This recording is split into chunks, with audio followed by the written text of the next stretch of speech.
नमस्कार दोस्तों, मैं अशोक त्रिपाठी आपका स्वागत करता हूं संस्कृत प्रज्ञा लर्निंग चैनल में। तो आइए आगे बढ़ते हैं और समझते हैं आज का विषय। तो दोस्तों, आज का विषय है संधि। तो दोस्तों, संधि किसे कहते हैं? जब दो शब्द एक दूसरे के निकट आते हैं तो निकट रहने वाले पहले पद के अंतिम वर्ण तथा दूसरे पद के प्रथम वर्ण में जो विकार उत्पन्न होता है उसे संधि कहते हैं। जैसे राम धन अवतारः बराबर रामावतारः। यहाँ राम के म का जो अ है तथा अवतार का आ मिलकर आ धन आ बराबर आप। सूर्य धन उदय बराबर सूर्योदय। सूर्य में यह है तो यह और या का आ और उदय का उ अर्थात आ धन उ बराबर ओ। तो दोस्तों, संधि के भेद पर आइए। संधि तीन प्रकार की होती हैं। पहला स्वर संधि, जिसे हम अच संधि भी कहते हैं।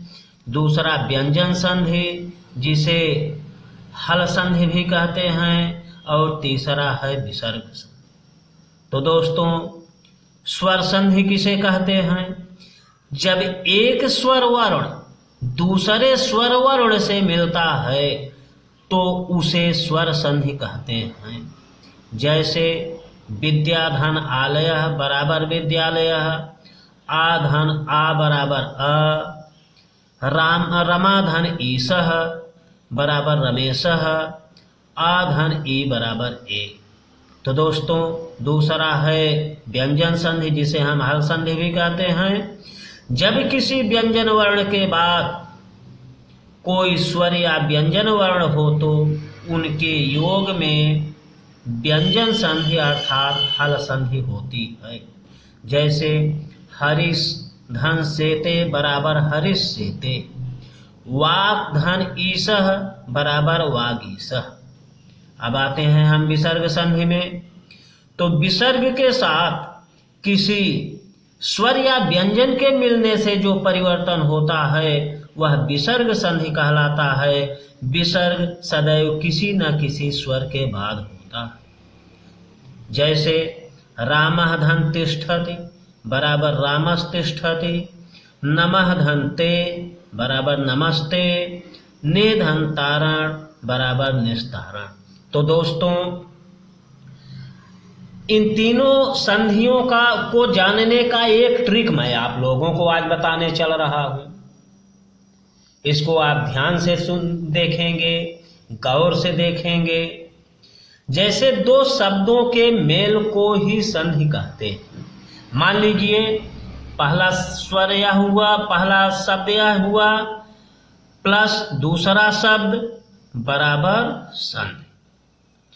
तो पहले शब्द के अंतिम वर्ण में अगर हलंत नहीं है तो यह स्वर संधि होगी।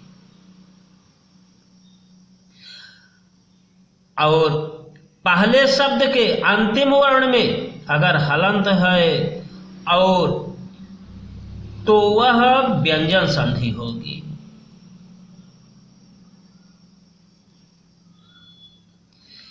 पहले शब्द के अंतिम वर्ण के बाद अगर विसर्ग है तो वह विसर्ग संधि होगी। तो दोस्तों, इसको हम ध्यान देंगे कि पहले शब्द के अंतिम वर्ण में अगर हलंत नहीं लगा है तो स्वर संधि होगी। पहले शब्द के अंतिम वर्ण में अगर हलंत लगा हुआ है तो वह व्यंजन संधि होगी। प्रथम शब्द के अंतिम वर्ण के बाद अगर विसर्ग लगा है तो वह विसर्ग संधि होगी।